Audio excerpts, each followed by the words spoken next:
Welcome in, guys, to Rover Sports. And hold on, I want to make sure my mic is good.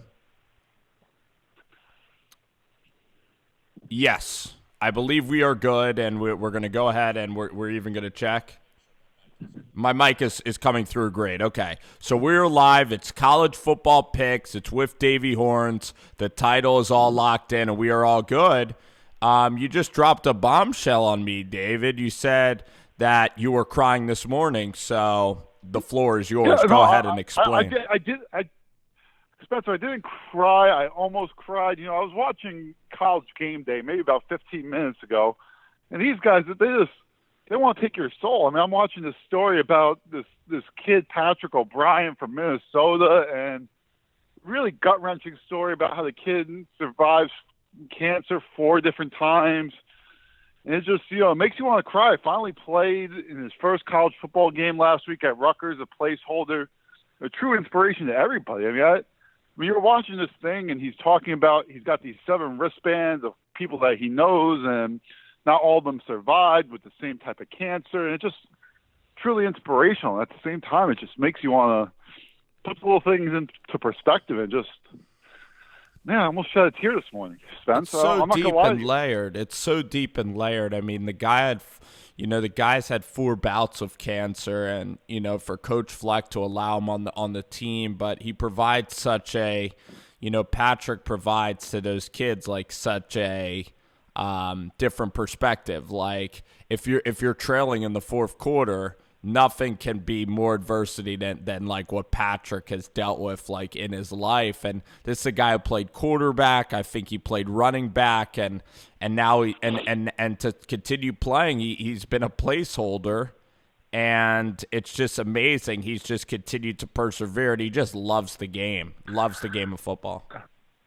Yeah, it's everything you love about sports at the same time. I mean, it's a kid who's paying.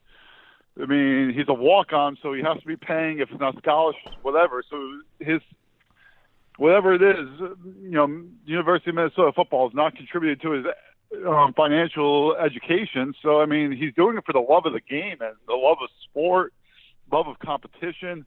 And sometimes it's what it's all about in its purest form, especially us as fans, And that's what's refreshing sometimes, even if it's just a placeholder who only gets in one time. He works, puts all that effort into it, and it's beautiful. The funny thing about Fleck is like Fleck, you even saw the picture of it. You even saw the video of him after Fresno, like grabbing his wife Heather and like scooping her in the air. And Fleck, he's definitely like he. What's funny about Fleck is he's definitely out there, like with Row the Boat, and a lot of people whenever there's a coach that's talking and stuff, they think that he's an ego to the outside world. And I know that PJ loves and cares about these kids like his family. He's very into mental health. He's into everything. So, but the point is about Fleck, now that they're winning too, his press conferences are less salesman-like. It's more matter of fact. I don't know if you've realized that with Minnesota. I cannot tell you that I've really listened to too many of his press conferences lately, but that makes sense. He doesn't have to sell that he doesn't have to sell the Row the Boat at this point. Now it's kind of like, this is what we're doing. One more question here quickly before we get into all the college football previews. Not Patrick O'Brien, but rather, you know who on game day just makes you that just has that voice is Tom Rinaldi. Like, he just somehow I just, as a human being, even as a kid, like, he just must have been like a very like sensitive guy, or like every interview he does, he almost tries to invoke like some really deep answer. He just has that voice to him, like he could never like host a radio show, or be opinionated. It's all like, he's just the perfect guy to pretty much come open to, if that makes sense, like a Dr. Phil and whatever. Spencer, here's the way I look at Tom Rinaldi here, all right? I started hearing Tom Rinaldi's voice. I'm getting my tissues ready, because I'm probably about ready to cry, because the story's to be sad. It's very deep, and it's great. Don't get me wrong at the same time, but he has he is that perfect guy for these type of stories at the same time. You are 100% right. So just get the tissues ready. It's going to be a deep story. It's going to be a meaningful story. There's going to be a great message behind it. And it's one of those things. I do love those. I hate to call it a sob story because sob means like it doesn't really matter. Those really deep and important things and put everything into perspective. And, it's beautiful. College game day is like, gosh, it's like it's somehow like the last. I'm not going to say it's the last, okay? I'm not going to make it over. I'm not going to be over dramatic, but with kids growing, I'm going on this whole rant. With kids growing up and their phones and stuff, it's like the last fabric. It's like it's completely innocent. It's like it's totally like they're never going to say anything controversial. You have all the kids out there. You have Lee Corso still coming out with Desmond Howard.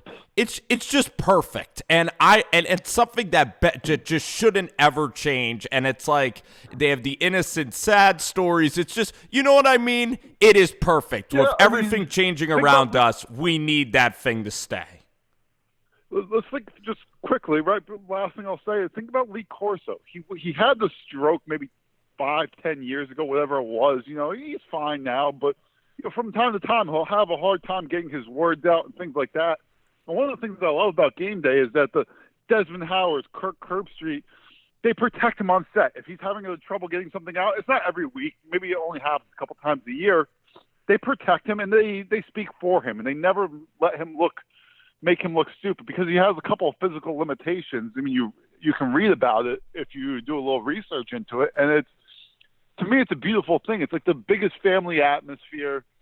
The story sometimes even I'll go back and I'll watch it on demand if I miss a story because the stories are powerful, they're meaningful, and it's more than just your NFL Live or your NBA Jump or something like that. We're just talking about Alabama or LSU or it's bigger than just the top few teams of football. It's real stories. It dives into real things.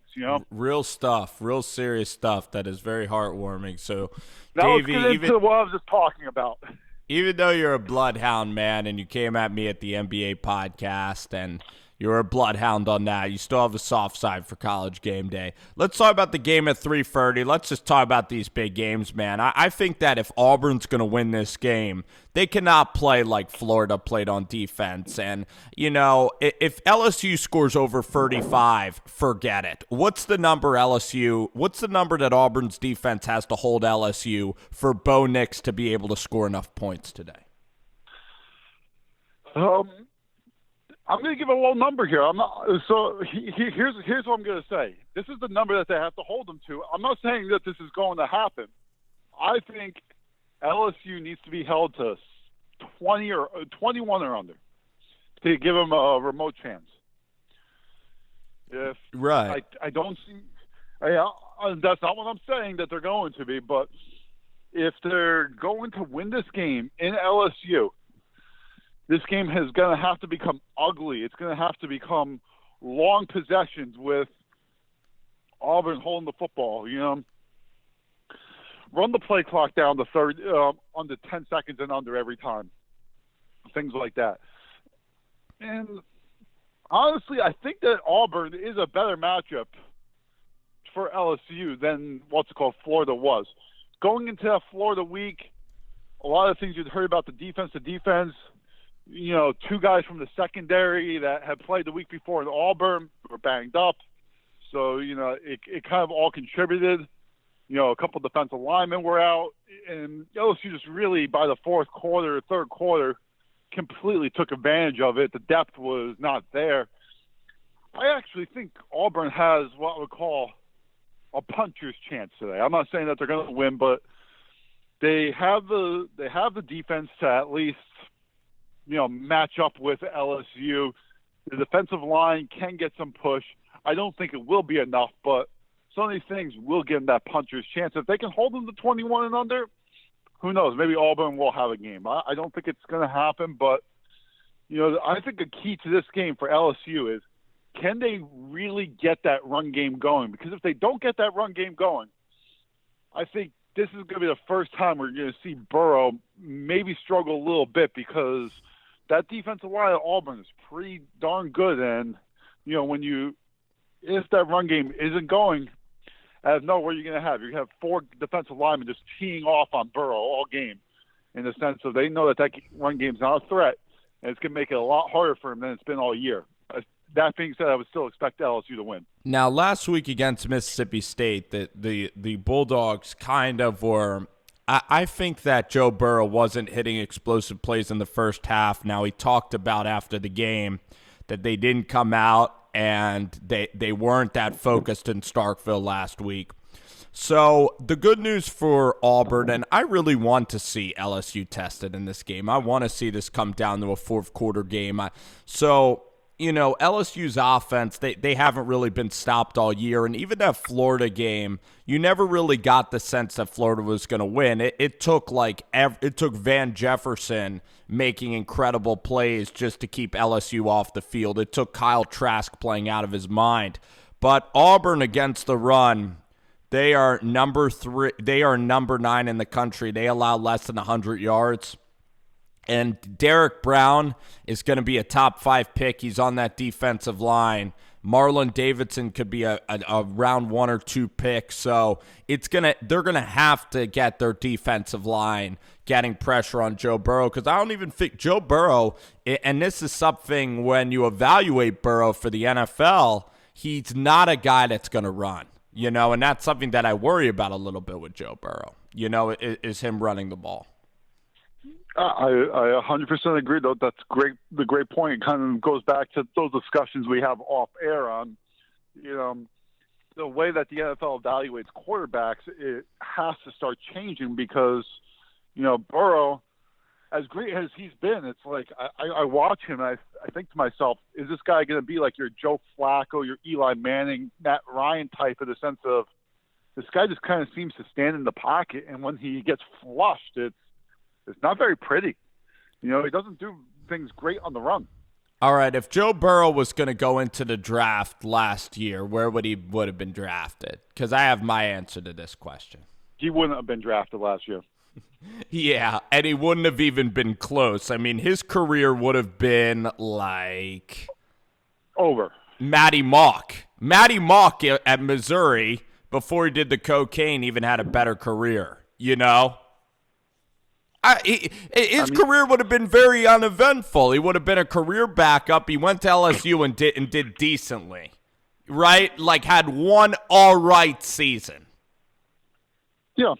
Like a very average career. And now he went from, I think it's the greatest transformation that we've ever seen in a player. You could argue since Baker Mayfield, or you could argue since ever. I mean, a guy in his senior year. I wouldn't say Baker Mayfield, because Mayfield came into Texas Tech blazing, so I can't. No, you're right.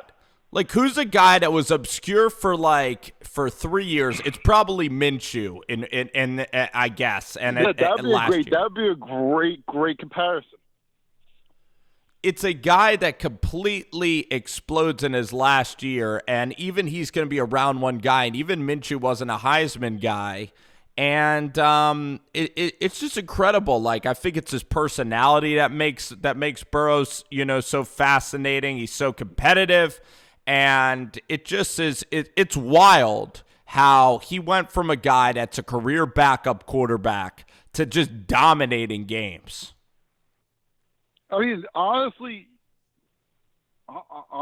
with Burrow, it's the thing that scares me with Burrow, if we were just going to go into an NFL talk, don't get me wrong, the guy has done everything wrong. I might come to regret these words, but it's not.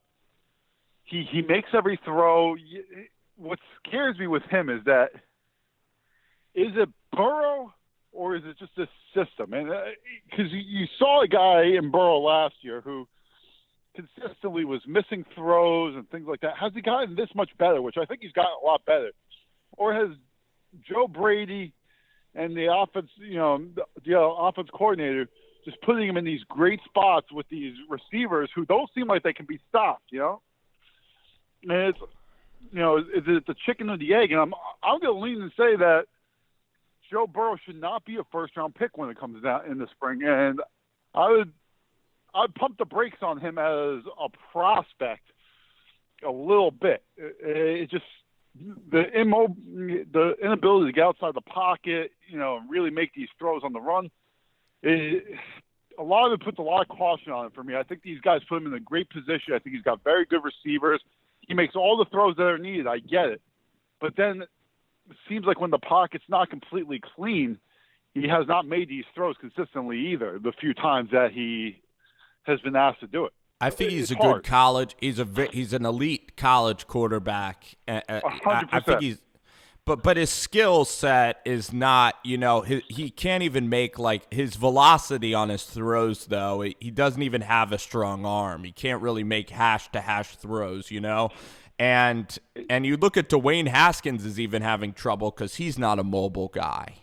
If I was to get nitpicky with Burrow, and say maybe it's the first two drives last week, against Mississippi State. Now, mind you, one of the guys dropped the ball in tight coverage, and then maybe there should have been a penalty and whatever. It got tight last week, and there's a lot of pressure in his face, and it's just he couldn't figure out a way to get that touchdown when the pocket wasn't completely clean. Just like you're saying, the arm strength didn't seem to have just enough to make sure that ball got in there clean, and there was nothing there for the defender. It was kind of a little bit slower. Yeah, I don't see this guy as a round one guy, even though everything appears that he will be when it comes to the spring. Well, he is at LSU. He does play in the SEC. I guess the defense I agree. I can't wait to see him today if he's under a little bit of pressure. Even if he doesn't perform as well, but he gets beat up a little bit and just has to make really tough sideline throws. And he's playing with Justin Jefferson and Jamar Chase, and he's throwing these 10-yard balls, and they're taking it, the distance. Or he's throwing against man. Now, against Texas, he had some very good back shoulder balls. Against Texas, he played. I saw Connor Stanley tear apart Texas last week, too. Yeah, what's the guy's name? Connor Stanley. Connor Stanley. From, yeah. And he has that loopy release. So before we wrap the book on LSU, I think that they're going to win. But if I had to bet the game, and I'll put this as one of my picks, I think that Auburn and the points, I would take that side. Yep. No, I'm not going to take the game, but I would agree with you that Auburn, the points, seems like the right play on it, even though it would scare the heck out of me seeing what LSU's offense has done this year. I'm going to open this one up right now. Ohio State and Wisconsin, that's going on, and actually it's going on in 40 minutes. And for the American public, I think it's great that we have noon games, like big noon. But I think that night games are just, if it was my team, like Minnesota and Penn State, I hope goes on at 8:30, but it's a noon game today. I just think that even if Wisconsin beat Illinois, they just don't have a dynamic enough offense to be able to beat Ohio State. Now, gosh, I know I say that. Maybe I could be completely wrong. And maybe Jonathan Taylor will get 4 yards a carry, and maybe Wisconsin will possess the ball for 37 minutes. I think that's what they have to do today. I think the problem that you're going to see with Wisconsin, and this is, this could be one of these statement games for Ohio State. The problem Wisconsin will really have today is Ohio State. They're going to probably go 8 guys in the box, and they're probably going to just make this guy, their quarterback, the quarterback from Wisconsin, Cron, or whatever the heck his name is. It's like Cohn. I know he's from Long Island, right? Boomer Esiason knows him. I really couldn't tell you where the heck the guy is from. The guy's not any good, in my opinion. The guy literally lost the game for them last week.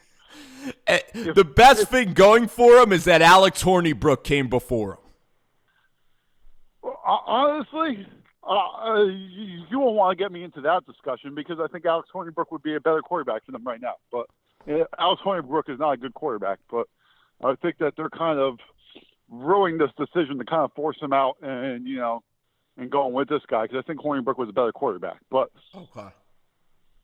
And that I don't even know if that's a hot take or not, but that's just Yeah, the I way would still see it. take this guy because this guy at least can throw. This guy can at least stretch the field a tiny bit. And Hornibrook, I mean, I know Okay. Hornibrook had an Orange Bowl game. That was one good Orange Bowl, but I'm not gonna stamp my foot down on Hornibrook one way or the other. But that's my small opinion on that one. But I'm not standing up for the guy. You don't want to put yourself in the Hornibrook and the Hornibrook boat. You don't want to go there yet. Yeah. Let's put it this way. I'm not gonna get into an argument over Alex Hornibrook ever in my life. But I think that Ohio State, if they just stack the box and you say, well, let's play one-on-one all game, with our corners, I really struggle to see these wide receivers from Wisconsin beating these guys one-on-one. I mean, the thing that has made Ohio State just so much better is, think about it this way. They've had, the last 5 years, they've had 3 top 3 recruiting classes. The last 5 years, they've had 5 top 5 recruiting classes in the nation. And what you're really seeing is this is Urban Meyer's team right now.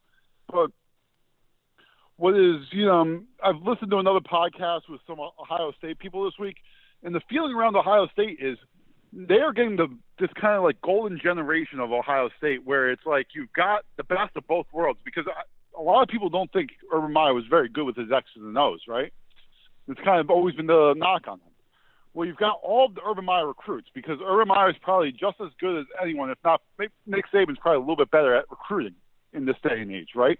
Right. But now you've got the coordinators and Day and whoever the coordinator for defense is, and you've got them coached up to a point where they're using all their speed all the time. You're not stuck in Urban Meyer's kind of archaic ways in some senses, and this team is just exposing teams on the outside. They're just so much faster, so much more athletic. I don't think Wisconsin can keep this game remotely close. Well, it's Greg Madison who's the guy, and I mean, basically, though, I still think Urban Meyer's offense is essentially Dan Mullen's offense, and guess what? The offense was still amazing last year. With Dwayne Haskins, you could have put Joe Burrow back there.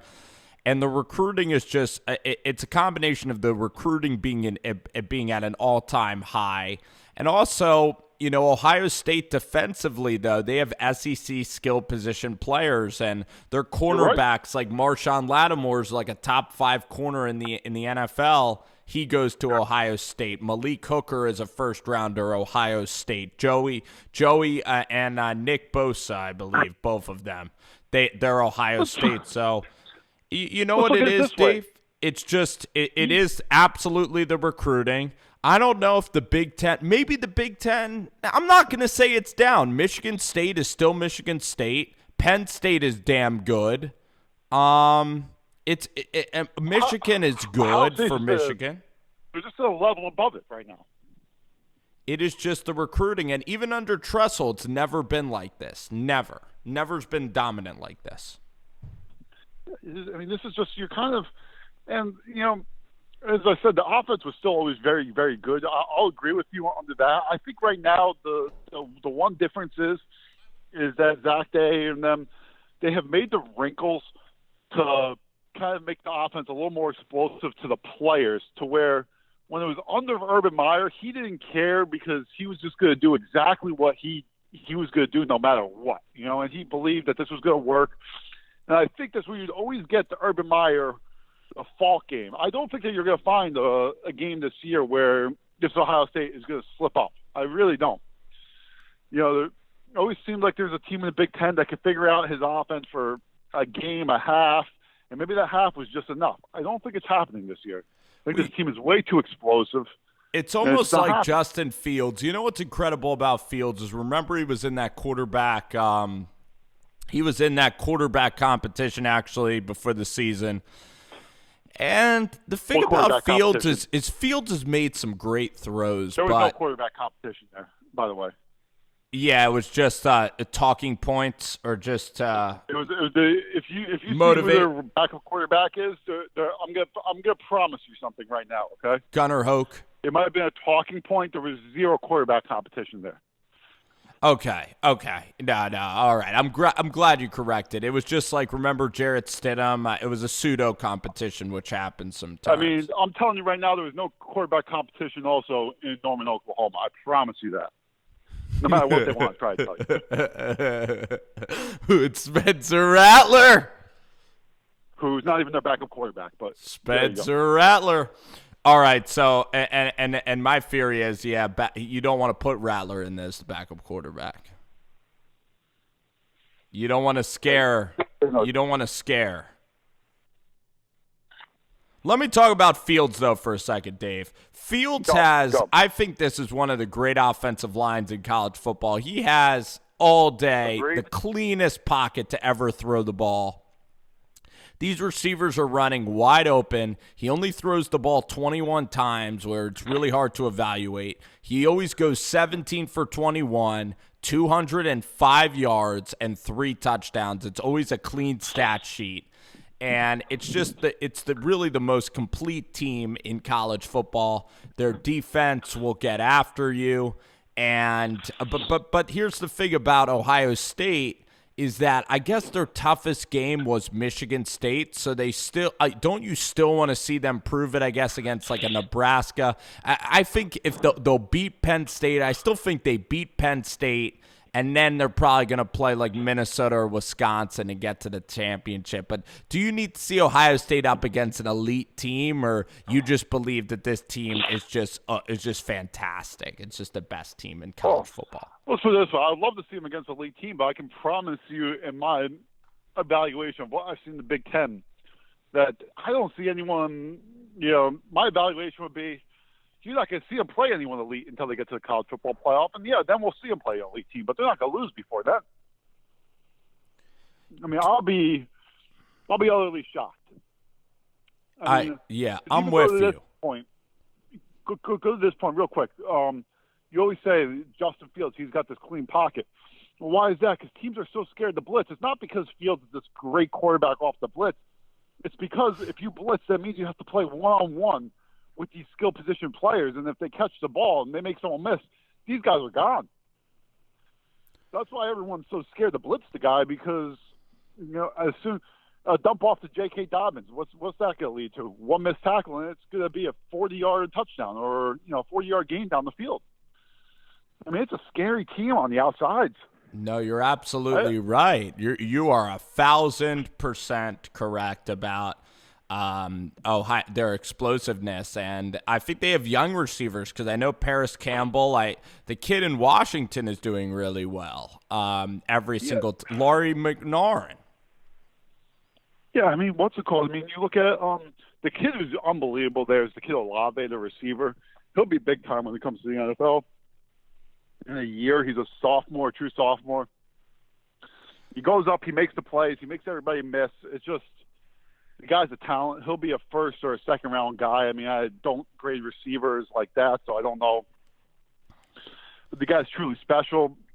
I mean, they just have everybody, it seems like, on the outsides. It just makes it so scary. I mean, you could have put anyone back there who's competent, and Justin Fields is more than competent. He's a really good player.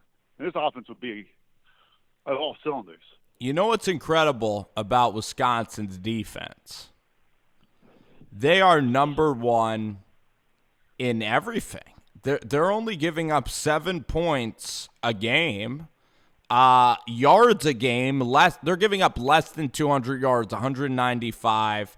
Their statistics are unbelievable, and they are led by actually former Jet safety Jim Leonhard. I don't know if you knew this, but Jim Leonhard. Yeah, I did. I think he can absolutely, if he has a brilliant day today somehow, even if he doesn't, I still think he can get a college football coaching job or an NFL DC job. I think he can even get interviewed for an NFL job. That's how impressive Jim Leonhard is.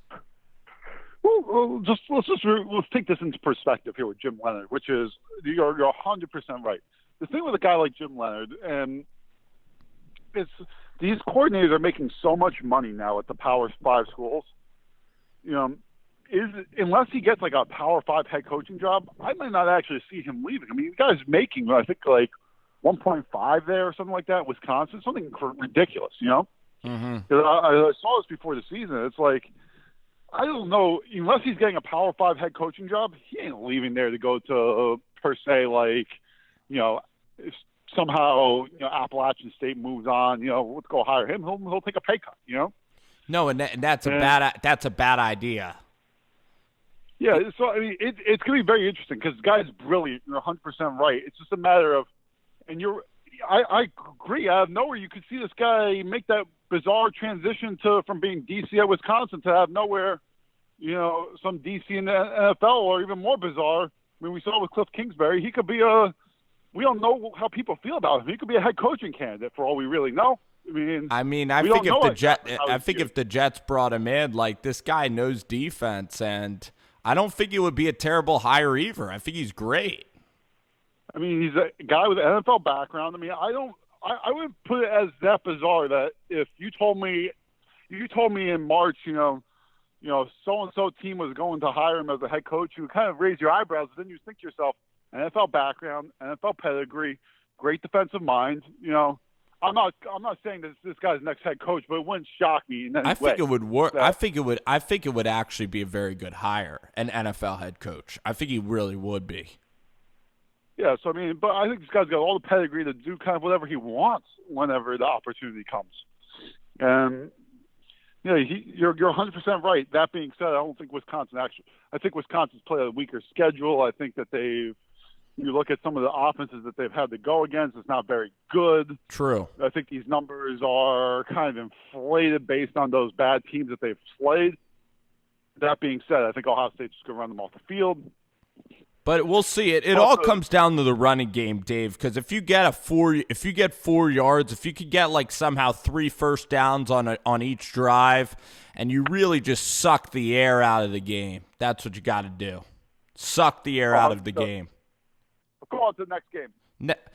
I want to talk about this topic, okay? I thought that the Kansas-Texas game – did you watch the game live? I watched the game. I watched the game, on replay.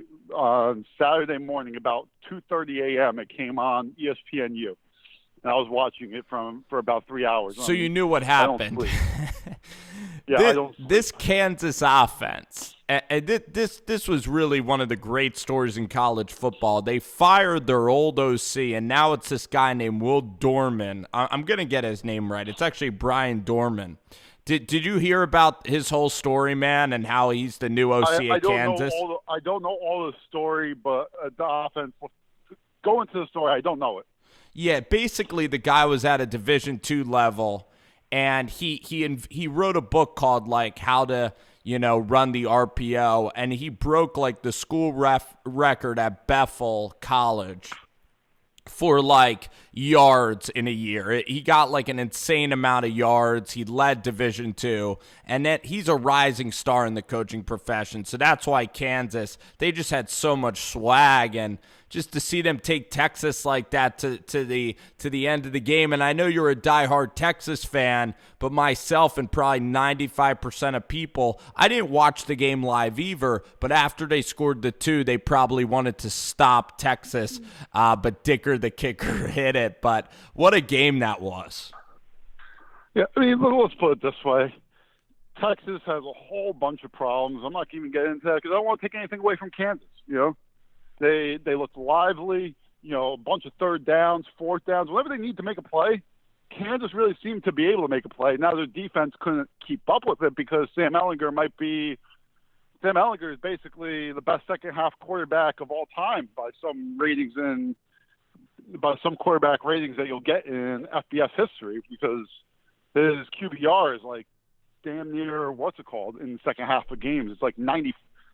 It's like 95 over the last 2 years. But there's no question that Texas was going to come down. They were going to get a field goal attempt. But that Kansas team just kept on coming and coming and coming. And there was no stopping them. I mean, I thought Texas played very poorly at times. I thought, missed tackles led to a lot of these things. I mean, Puka Williams looked like he was Jim Brown out there. Yeah. But he looks like he's going to be drafted. He looks like a speedster, man. He's fast. Yeah. He's great.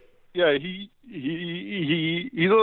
definitely a one cut type of back. You know, he I makes know that he has first cut, off and the if you field don't, issues, right? yeah, I mean, he does. I'm not exactly 100% sure of all of them. You know, he comes with a lot of baggage, but man, if you don't get him down off that first cut, I mean, he's going to be gone for at least 15, 20 yards. I mean, he's a fast SOB. I mean, shoot, Yeah. the guy can run. Let's talk about Alabama, okay? I know they don't play anyone tonight. They basically have a bye week. We're insulting Chad Morris's team, but pretty much, I just think, you know what? Last week was the first week where my eyes were opened. You know, a lot of people that watch Alabama religiously, like yourself, my buddy Charlie Bowles is a big Alabama fan that actually lives around here up in Philly. But you guys were kind of talking about like their defensive worries, like their worries defensively. And last week against a Tennessee team that just, you know, even with Jared Garantano or a freshman and Brian Maurer, Alabama's defense is not suffocating like it used to be, and they're just they just seem to be lacking there. I mean, what do you think about the worry about this defense? I mean, they only seem to have a couple of players, and it doesn't seem like a Saban defense. Yeah, I mean, I would agree with that. It doesn't seem like a Saban defense.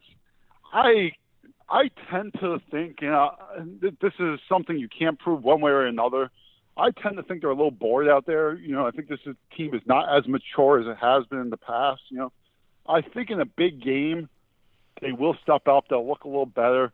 They're kind of bendish, but don't break. They'll give up a lot of yards, but it seems like when it does come down to the red zone, they kind of just figure out a way not to give anything up. You know. Okay. But I would agree though. This defense is very worrisome because when I'm giving that opinion, there's not really a fact that can really. That's just my opinion of it. You know, the facts are that they don't get off the field very quickly, and you know they don't necessarily have the same NFL ready talent that they've had in the past. They have freshmen that guys will be in the NFL, sophomores, but I mean they've also you go to some of Jim Harbaugh's struggles in Michigan. You can't take this for granted at Alabama either. They are losing so many guys to the NFL so quickly that you just expect these guys to be able to replenish. And this is where I agree. It's like, the other has some big names, but they lose so many guys, and they have so many 5-star recruits and things like that. But you're just expecting a 5-star recruit to perform at a NFL almost ready type of player. They're just not.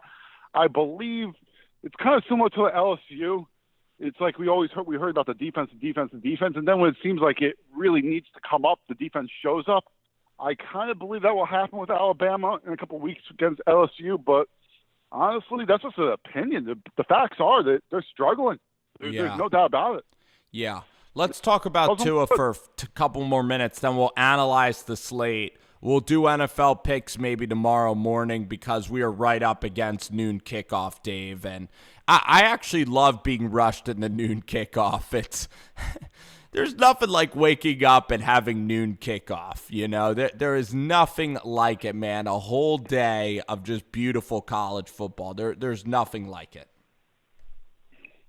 Okay, so let's talk about Tua. Yeah, let's talk about Tua. Okay, here's the thing. I'm not worried at all. Like Tua Tagovailoa, by the time that he plays against LSU, he's going to be about 90%, healthy. Now, LSU might go after that ankle, but I just think it's almost a wasted discussion. I know everybody loves to talk about it. Maybe it draws the clicks, but until I see Tua go out against LSU, I'm not worried about this injury that much.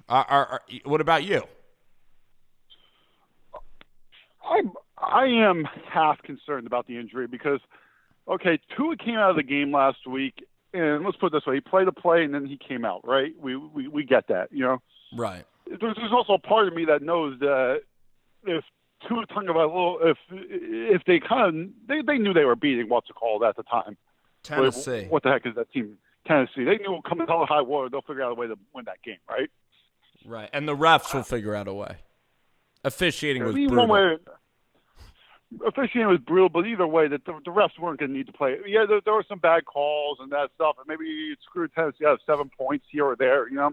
Yeah. But Alabama was going to win that game. What if they needed to open it up? They would have. They played very conservative.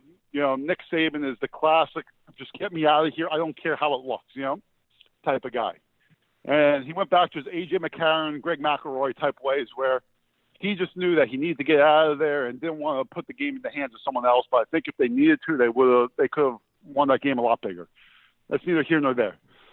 I think the thing about Tua, the only thing that concerns me is if he were to get hit right again, you know, in the beginning of the LSU game, maybe it concerns me. But I'll take I'll take a contrarian opinion here. I think that Alabama still beats LSU even if Tua weren't to play. I know that everyone will be like, oh, how's that happen? How's that happen? Their skill position players are so good on the outside still that all you're going to need to be able to do is figure out a way for this kid, Mac Jones, to get 1, 2, 3, and then pass. And the guy, we could say, well, he didn't look great last week. Well, whatever. He was a little bit nervous, but the guy's capable, and he's maybe a little bit lower level than, you know, your McCarrons or Greg McElroys of the world. Nick Saban's done this before. I wouldn't be concerned as an Alabama fan. If they were going into Death Valley, I'd be very concerned. They're going to figure out a way that game in Tuscaloosa. But if they got into a shootout with Mac Jones, that's not what you want. You're not going to get into a shootout with Mac Jones because I know running game hasn't been great. They're going to figure. I'm telling you right now, if it was Mac Jones and, you know, Tua's going to struggle, I'm telling you right now, they'll figure out a way to get the ball to Judy to run the ball. They'll figure out ways that will be more unconventional. This team has the players to figure out ways to get their guys the touches. And, you know, I think Talia has a higher upside. You think Talia could even be better than Mac Jones? I guess it's disrespectful to Mac Jones. He's been in the system for 2 years. Let's put it this way. I'm not going to comment on Talia Tagovailoa because here's the one thing that kind of gets me with that one. The guy looked good in high school, right? I think with Talia, people are just expecting this kid to be Tua. He's just not. I mean, if you've seen some of the stuff in high school, he's a very good player, but he's not Tua. No one is Tua. Yeah, let's pump the brakes on him just a little bit. And I'm just going to say in my mind, I'm going to trust the fact that, you know, Nick Saban's going to put the right guy out there to win the game. I'm not going to – it's kind of like Bill Belichick. I'm just not going to question him. I know that Nick Saban doesn't give an F about anything but winning a game, right? And he's going to go out there. He's going to put the best player out there. So if Mac Jones is the guy he says is the best player, you know what? I'm not going to question it. I'm just going to say, okay, you know what? That's the best player today. Maybe the upside's higher, but I'm not questioning Nick Saban. All righty, guys. All right, Dave, let's go to the games, man. Let's do it. Let's break this game. Let's break these down. Let's do it.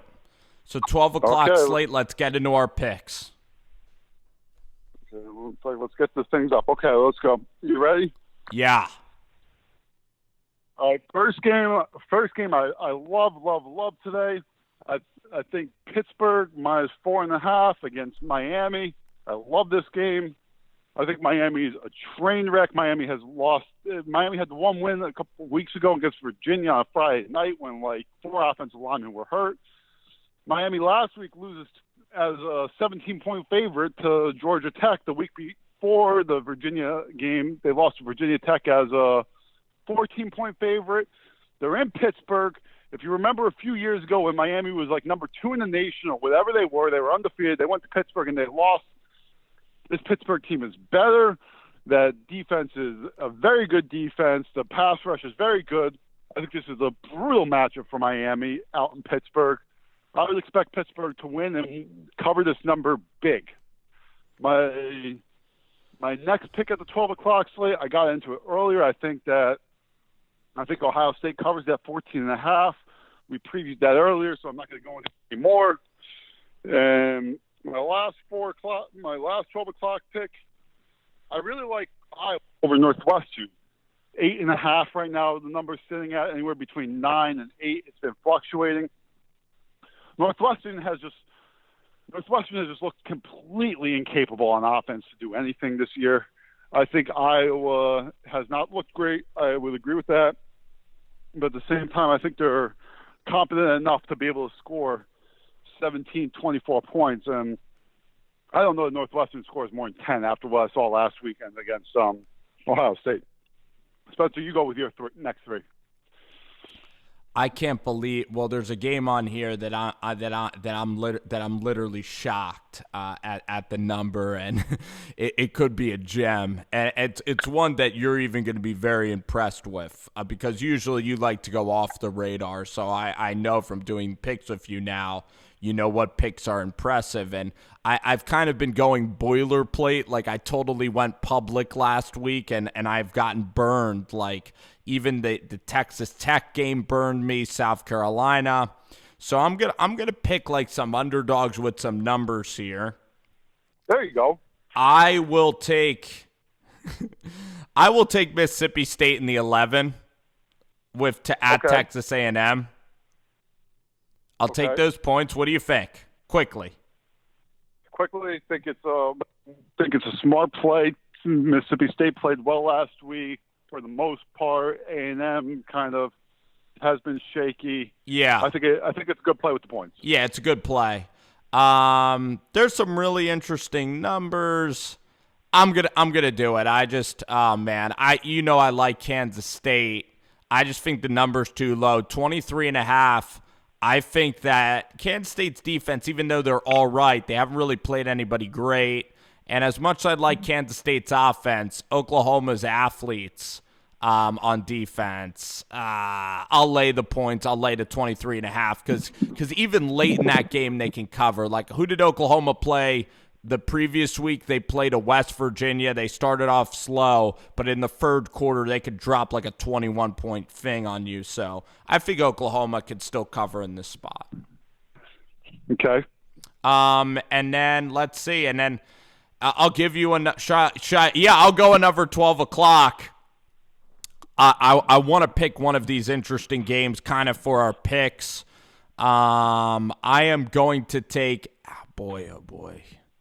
I'm not going to touch Illinois and Purdue. If Purdue was better, Purdue would beat Illinois because of the emotional high, of Illinois last week. Gosh. Can I go to 2 o'clock for my next pick? Do whatever you want, yeah. How about this one? I think this is a gem. I think Wyoming crushes Nevada. 14 points. That game. I was going to take that game. I knew you were going to take it. I got one from you. Yeah, I 100% agree. Nevada's starting quarterback situation has been an absolute joke. If you've read in the media, they got rid of Malik Henry, just so everyone knows, a little last chance you fact right there.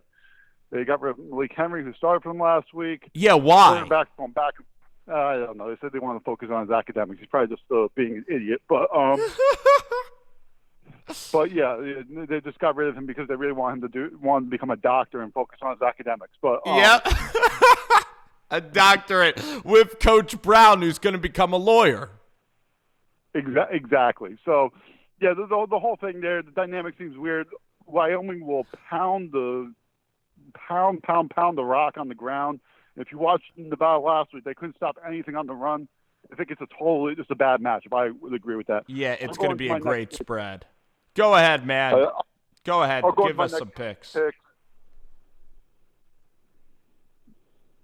Really, really, really like Southern laying the 13.5 versus New Mexico State. New Mexico State just awful. 0-7. Not going to go into more than that. So New Mexico State, old Coach Daish's stopping ground. Are they a cash cow? It seems like they're a cash cow every time you go against them.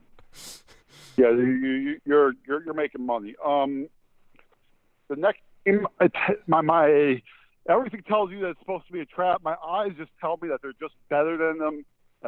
It should be a trap. I'm going to fall into the trap. Penn State minus the 4.5 versus Michigan State. I think that they're just a little bit better, and they'll win the game by about a touchdown.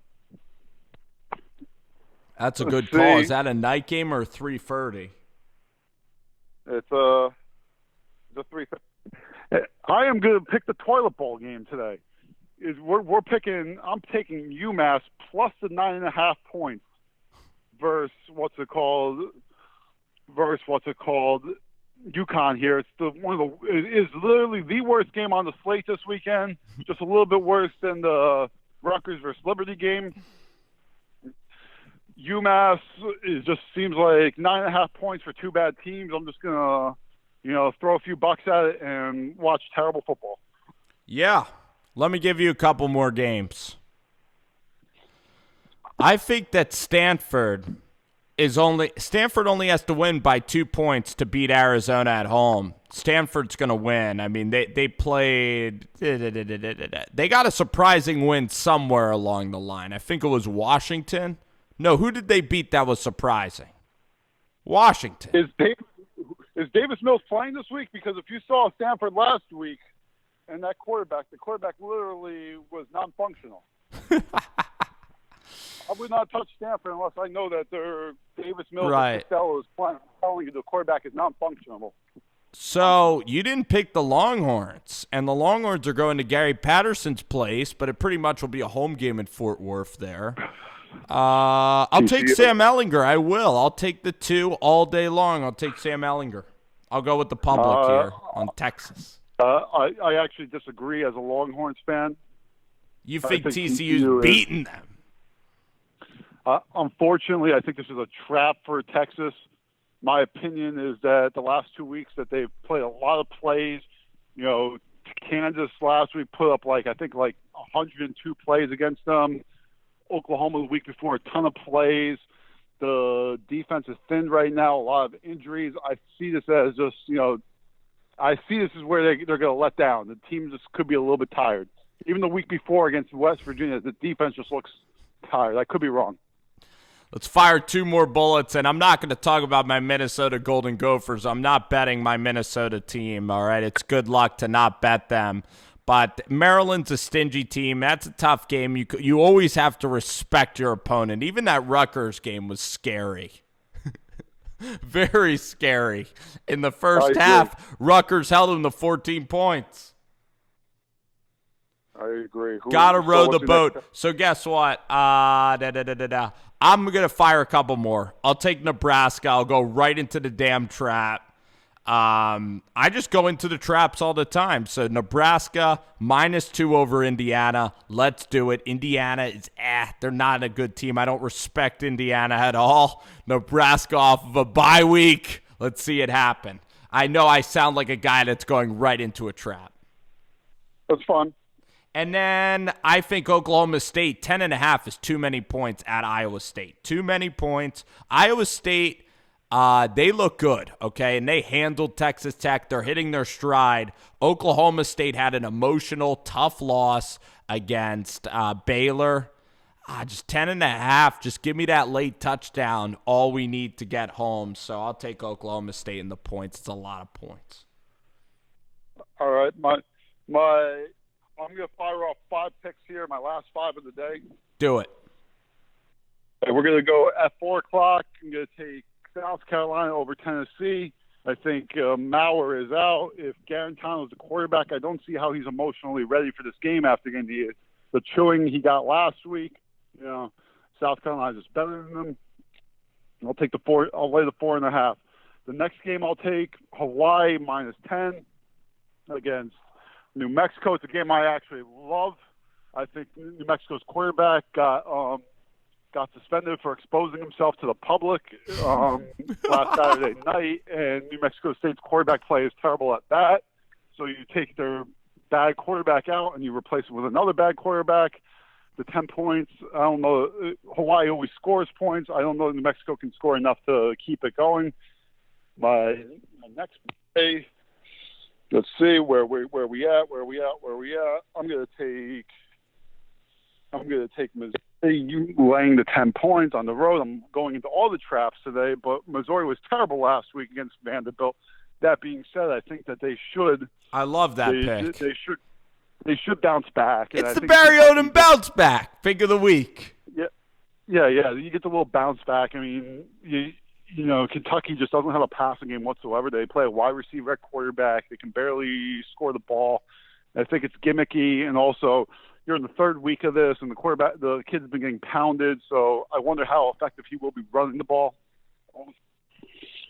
Let's I'm going to take Notre Dame minus the 1 point.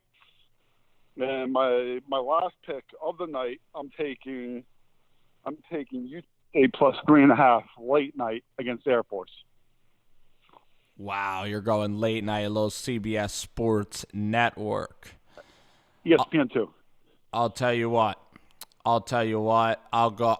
It's funny. I love going into traps. Arizona State. Who doesn't?